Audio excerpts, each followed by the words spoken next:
Today on Warframe Wednesdays, we're going to share some stories. Last week I talked quite a bit about the potential power of new stories in the early game of Warframe to help hook new players and get them past the game's relatively steep learning curve.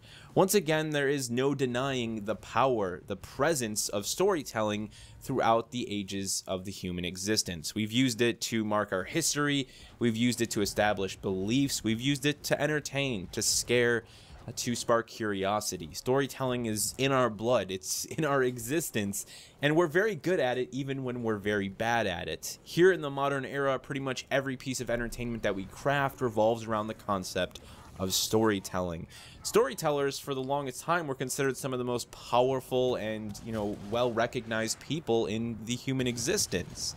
So, when it comes to video games, I feel there's only one thing that can be more powerful than the stories that are often presented within the games themselves, and that is the stories that we carry about the games and the stories that they present. So today I wanted to talk quite a bit about how I first heard about Warframe, my early experiences with the game, how I walked away from it, and why I came back to it. And I'd love for you guys to share your stories down in the comment section below. Basically, share your Warframe story.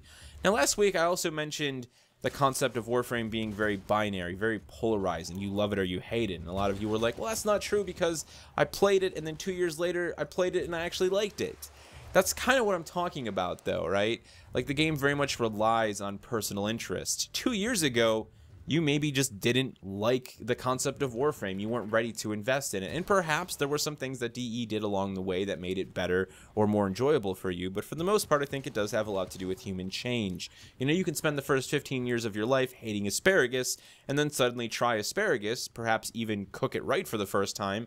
Maybe a little bit of garlic, some olive oil, side of some rosemary mashed potatoes and a nice well-cooked steak, and suddenly you love asparagus. It's the best damn thing you ever had. You could eat it every single weekend of your life. I know that's kind of how I was with that. It's the same thing with video games. It's the same thing with personal interest, and I imagine that's going to have a lot to do with many of the stories that you guys are going to share. So for me, it starts way back at the beginning when we originally saw the first concept for OG Dark Sector.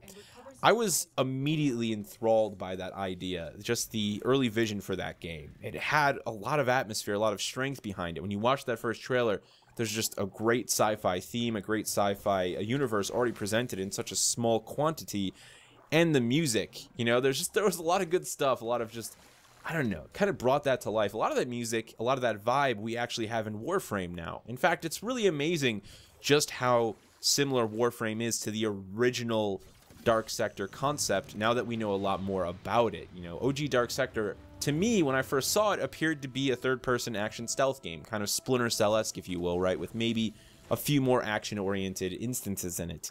Little did we know, and now do we know, thanks to Daniel Dwyer's No-Clip documentary, that original concept was actually a sort of persistent world MMO-type experience, much like the one DE has slowly been building out with Warframe now.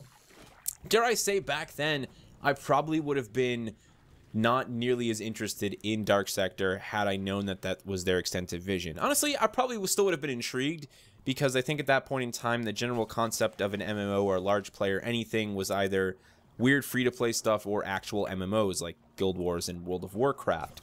Wasn't really big into those things at that point in my life. I had kind of already fallen out of World of Warcraft, and the idea of like a grind or an MMO really would not have appealed to me at that point in time. Nonetheless, though, Dark Sector would obviously end up becoming 2008's Dark Sector, which at that point in time, to me, again, felt probably closer to what OG Dark Sector was, or at least what I thought it was, despite obviously being far more action-oriented and much more grounded in some sort of a reality, even though they still managed to make that game very sci-fi and very strange. So a lot of time goes on. I don't think anyone who followed OG Dark Sector ever thought they would see that concept again in anything. And suddenly, I start hearing about this game called Warframe. This was like in its earliest iterations before it hit Steam Early Access, and I think DE was doing like signups so people could get into some of the earlier tests. And I never became a founder, but I did actually get invited to a test. And I would end up picking Volt as my first frame, which is still my first frame. It's still the PC account I have today, actually, fortunately enough for me. And that was it. It was the first time I would play it. It was obviously very bare bones then, like literally one level. Very just kind of You know, it was a completely different game. Anyone who played back then extensively will be able to tell you just how different it was. In general, Warframe has obviously changed a lot, like the movement mechanics, everything has been altered. I played so little of it, though, at that point in time, maybe 5 to 10 hours, that I don't really remember much more else than, like, playing Volt. It was just a vague experience for me, and I was like, this is cool, but it obviously needs a lot more time in the oven. I'll come back to this, you know. And I never even dove deep enough to like see the problems with the free-to-play mechanics at that point in time, which DE talked extensively about in Daniel Dwyer's No Clip documentary. You know, I didn't get to see any of that. I just kind of walked away from it. And I think when I came back to it, it was probably a year and a half, maybe even 2 years later, and the game had already come a very long way. I was really impressed, and I ended up getting a friend of mine to join me on PC, and him and I just loved the idea of Space Ninjas. At that point in time, if I'm getting the time frame right, the game kind of already started to establish its movement system, you know, some of the stealth mechanics, the bow and stuff like that, and we just started playing it. We had a lot of fun together. Unfortunately, the third member of our group wasn't really into it, so we kind of stepped away from it as a group activity, and I would dabble in it here and there. I would once again then kind of just put it on the sidelines, like fun game, just, you know, I've got other stuff to play, like the idea, not really interested in it. The next time I would come back to the game would be when I would have probably my worst Warframe experience to date, and that would be playing with a gaming community I was a part of at that time that was made up of people who had already kind of started grinding and really putting in serious time to it. A lot of these people would play massive amounts of time a day, far more than I ever had to commit in one daily session. And so when I started playing with them, they're like, dude, come on, it'll be so much fun. You got to play Warframe. I just remember doing some, like, serious, like, I want to say even maybe some 8-player stuff, and just getting carried and being like, what is going on? You know, just like dozens and dozens of enemies being thrown at us, and I was doing, you know, small percentages of damage, leveling up and gaining experience, but just not at all enjoying myself. And it was like a huge negative for me. I was like, man, you know, a part of me knew like this isn't what the game is supposed to be, but when that's all you experience, you really get a bad taste in your mouth. And I wanted nothing, like nothing to do with Warframe after that. It just felt like a game that I had zero interest in at that point. I was just like, what is this? Why? You know, I don't know. It's like nothing about this excites me. And so I walked away for a long time. And it wasn't until early last year that I revisited the game just to kind of see what was going on with it, and I realized that there was a lot more there. I wasn't interested in it yet, but I realized there was a lot more there, and I was like, you know, maybe this is something I'll check out in the future. Maybe I'll see if my buddy who played with me back in the day will be interested in it again. Maybe I'll see if my brother wants to play with me again. And then it wasn't until last Christmas that I dove back in, and it was actually Plains of Eidolon. I think Plains of Eidolon maybe brought a lot of people back. It was just the general concept that DE was still putting in the work and still like making huge strides with the game. Like, whoa, dude, they're doing this crazy open world.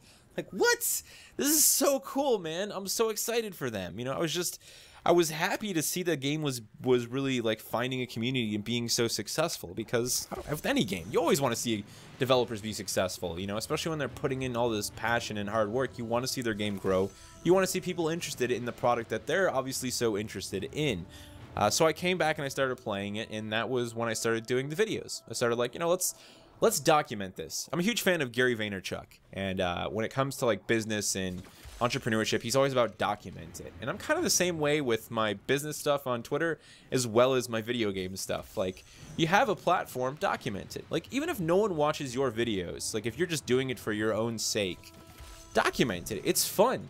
You know, they're little personal memories that you get to have a visual and maybe even a commentary you know, existence of. I love that.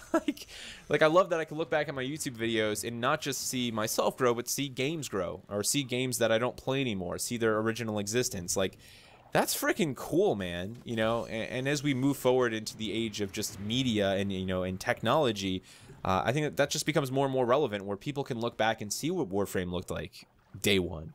People can look back and see what Warframe looked like Plains of Eidolon compared to what it might look like in 5 years from now.